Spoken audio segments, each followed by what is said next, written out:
Bismillahirrahmanirrahim. Assalamualaikum warahmatullahi wabarakatuh. Waalaikumsalam warahmatullahi wabarakatuh. Waalaikumsalam warahmatullahi wabarakatuh. Waalaikumsalam warahmatullahi wabarakatuh. Rabbi syrah li sadri wa yassir li amri wahlul 'uqdatam min lisani yafqahu qawli. Baik, pada kesempatan kali ini kami dari kelompok 2, yakni dalam video presentasi kami ini dengan materi pentingnya pendidikan kewarganegaraan dalam kehidupan bermasyarakat, berbangsa dan bernegara. Kemudian adapun submateri kelompok kami yakni pemahaman masyarakat terhadap undang-undang dan transaksi elektronik. Kemudian dalam materi ini ada 4 poin yang kita bahas. Yang pertama, konsep pendidikan kewarganegaraan dalam kehidupan bermasyarakat, berbangsa dan bernegara. Dalam pemahaman masyarakat terhadap undang-undang informasi dan transaksi elektronik. Kemudian kedua, realitas dalam kehidupan bermasyarakat, berbangsa dan bernegara. Ketiga, masalah. Kemudian yang terakhir adalah solusi. Sebelum melangkah pokok pembahasan, ada baiknya saya menjelaskan mengenai tentang pentingnya pendidikan kewarganegaraan dalam kehidupan bermasyarakat, berbangsa dan bernegara. Pentingnya pendidikan kewarganegaraan ini bahkan dituangkan dalam pasal 35 ayat 3 Undang-Undang Nomor 12 tahun 2012 tentang pendidikan tinggi. Dalam ayat tersebut, kewarganegaraan menjadi mata kuliah yang wajib dimuat dalam kurikulum pendidikan tinggi bersama agama, Pancasila, dan bahasa Indonesia. Pendidikan kewarganegaraan termasuk di dalam kurikulum pendidikan sekolah sekitar tahun 1968. Pendidikan kewarganegaraan memiliki tujuan membuat warga negara, khususnya siswa dan mahasiswa, lebih mengenal bangsanya sendiri atau identitas negaranya sendiri. Negara perlu menyelenggarakan pendidikan kewarganegaraan karena mengajarkan sikap saling menghargai keragaman, partisipasi dalam politik, hak dan kewajiban sebagai warga negara, dan juga mengenai sistem pemerintahan dan peraturan yang berlaku.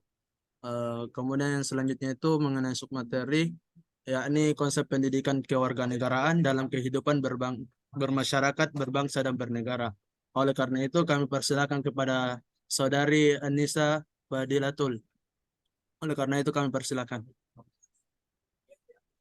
Baik, terima kasih untuk kesempatannya.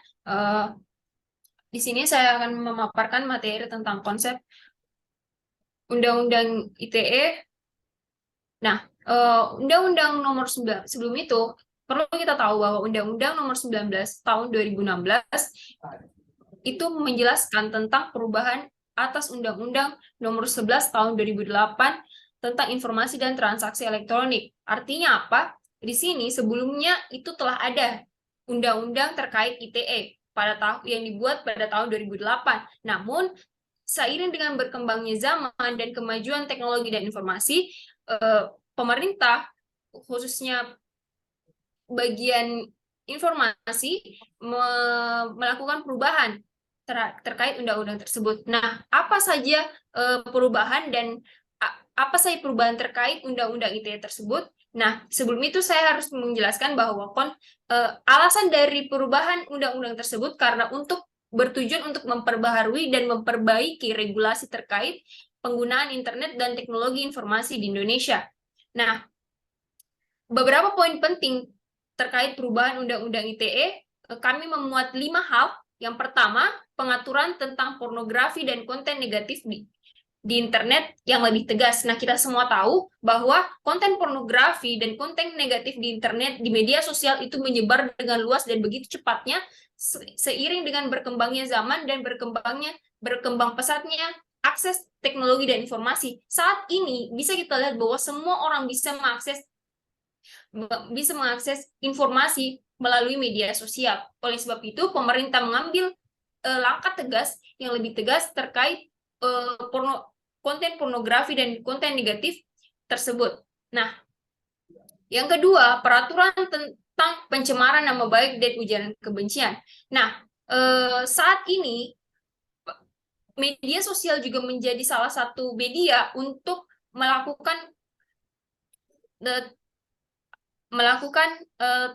hal yang menyimpang atau hal yang melanggar hukum. Nah, salah satunya adalah pencemaran nama baik dan ujaran kebencian. Kenapa hal ini harus diatasi dan kenapa hal ini ditekankan oleh pemerintah dan pemerintah mengambil langkah tegas? Karena pencemaran nama baik dan ujaran kebencian melalui media sosial penyebarannya sangat masif di banyak kalangan masyarakat. Oleh sebab itu pemerintah mengambil tindakan tegas. Yang ketiga, pengaturan tentang kejahatan cyber dan kriminalitas di dunia maya. Nah, kejahatan cyber seiring dengan berkembangnya teknologi dan informasi, kejahatan cyber dan kriminalitas di dunia maya itu sangat banyak. Salah satunya yang bisa kita tahu adalah pencurian data dan juga banyaknya scamming di dunia maya. Nah, yang keempat, perlindungan terhadap hak privasi dan data pribadi. Hal ini berhubungan dengan poin ketiga tadi. Pemerintah memiliki kewajiban dan masyarakat memiliki hak untuk dilindungi hak privasinya dan data pribadinya.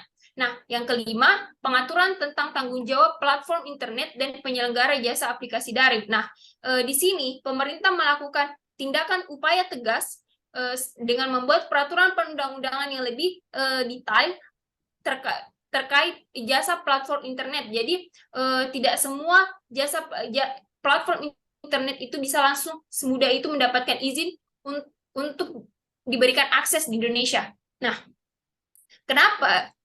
Terakhir, saya akan menjelaskan tentang kenapa pentingnya konsep pendidikan kewarganegaraan.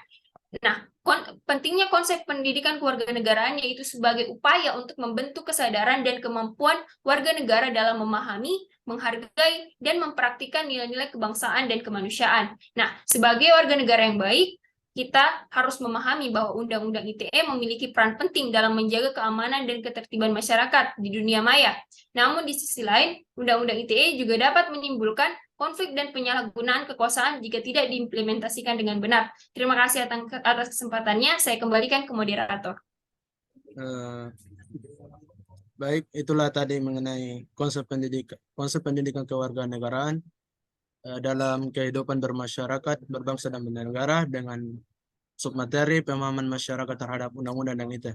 Kemudian selanjutnya itu mengenai realitas tentang pemahaman masyarakat terhadap undang-undang dan ITE. Oleh karena itu kami persilakan kepada saudari Ade Aulia Arlan. Oleh karena itu Baik, terima kasih kepada moderator. Pada kesempatan kali ini saya akan menjelaskan realitas dalam kehidupan bermasyarakat, berbangsa, dan bernegara dalam pemahaman masyarakat terhadap Undang-Undang Informasi dan Transaksi Elektronik. Indonesia masih cukup kompleks, meskipun UU ITE memiliki tujuan yang baik dalam mengatur penggunaan teknologi informasi dan internet. Dalam praktiknya, masih terdapat beberapa permasalahan yang dihadapi oleh masyarakat terkait pemahaman dan penerapan UU ITE. Dalam pasal 27 ayat 3 UU ITE menyebut melarang setiap orang dengan sengaja dan tanpa hak mendistribusikan dan juga mentransmisikan dan membuat dapat diaksesnya informasi elektronik maupun dokumen elektronik yang memiliki muatan penghinaan dan juga pencemaran nama baik. Alasannya adalah karena dalam pasal 27 ayat 3 UU ITE yang biasa disebut dengan pasal karet sebagai undang-undang yang berbahaya. Terlebih lagi jika diterapkan oleh pihak-pihak yang tak paham soal dunia maya, maka pasal tersebut juga bisa digunakan dengan mudah untuk menjerat orang-orang demi membungkam orang yang kritik. Baik, mungkin itu saja dari saya. Saya kembalikan kepada moderator. Terima kasih. Kemudian selanjutnya mengenai masalah pemahaman masyarakat terhadap Undang-Undang Informasi dan Transaksi Elektronik yang dibawakan oleh Ananda Aulia Bobihoy. Karena itu kami persilakan. Baik, terima kasih kepada moderator. Saya akan menjelaskan tentang masalah pemahaman masyarakat terhadap Undang-Undang Informasi dan Transaksi Elektronik. Ada beberapa permasalahan pemahaman yang dihadapi oleh masyarakat terkait Undang-Undang Informasi dan dan transaksi elektronik ini. Yang pertama yaitu pemahaman terhadap regulasi yang kurang jelas. Seringkali menimbulkan interpretasi yang berbeda-beda. Hal ini dikarenakan aturan dalam Undang-Undang ITE yang kompleks dan teknik sehingga tidak semua masyarakat dapat memahaminya dengan mudah.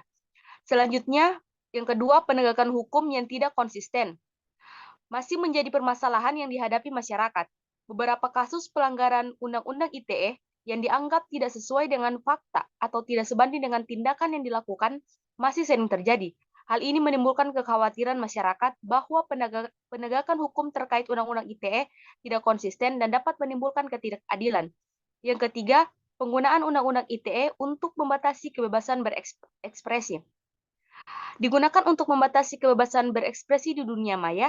Hal ini dikarenakan aturan-aturan yang terdapat dalam Undang-Undang ITE dianggap dapat mengekang kebebasan berekspresi di dunia maya.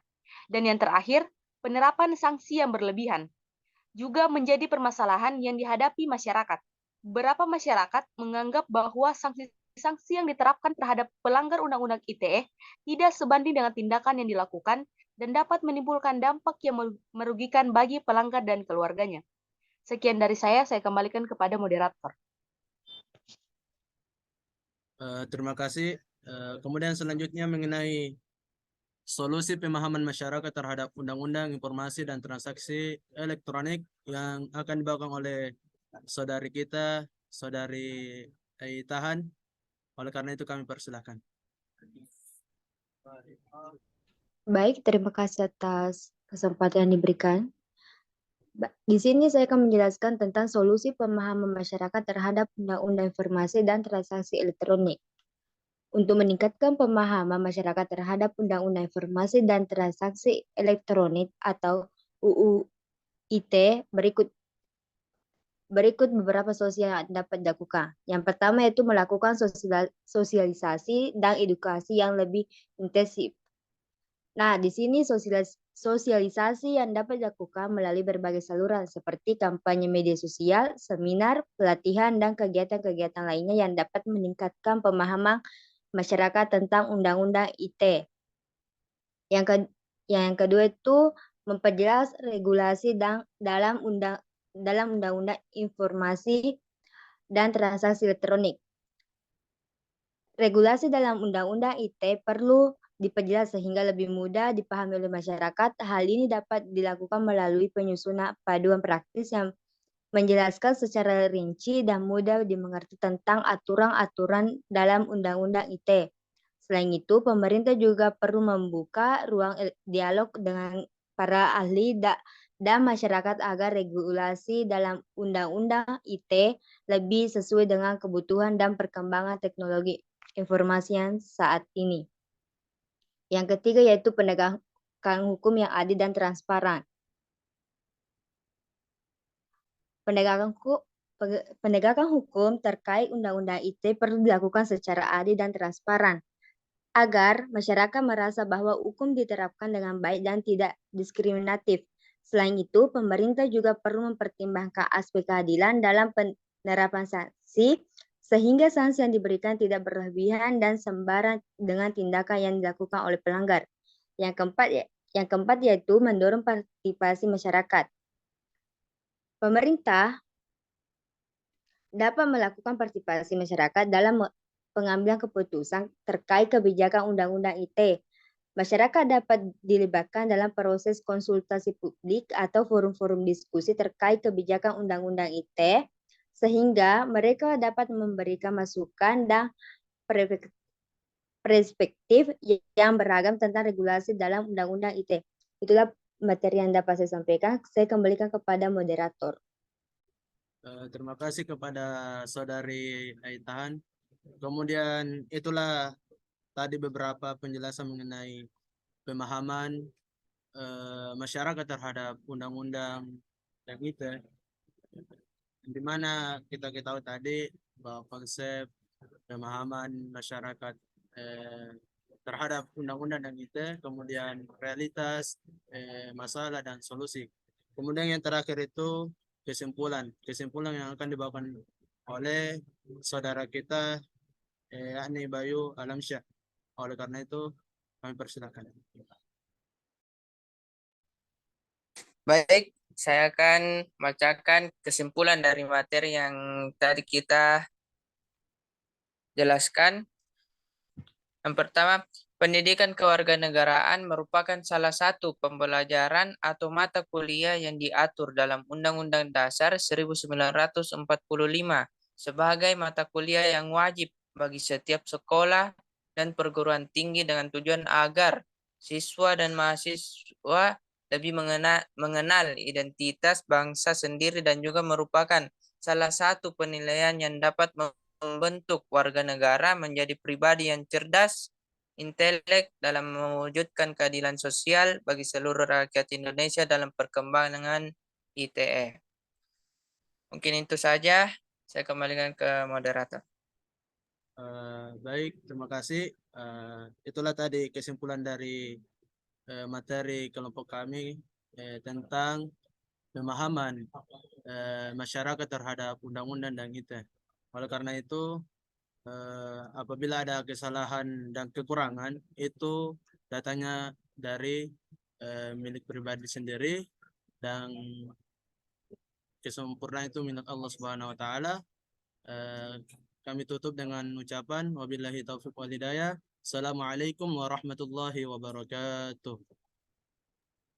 Waalaikumsalam Waalaikumsalam Waalaikumsalam. warahmatullahi wabarakatuh. Oke.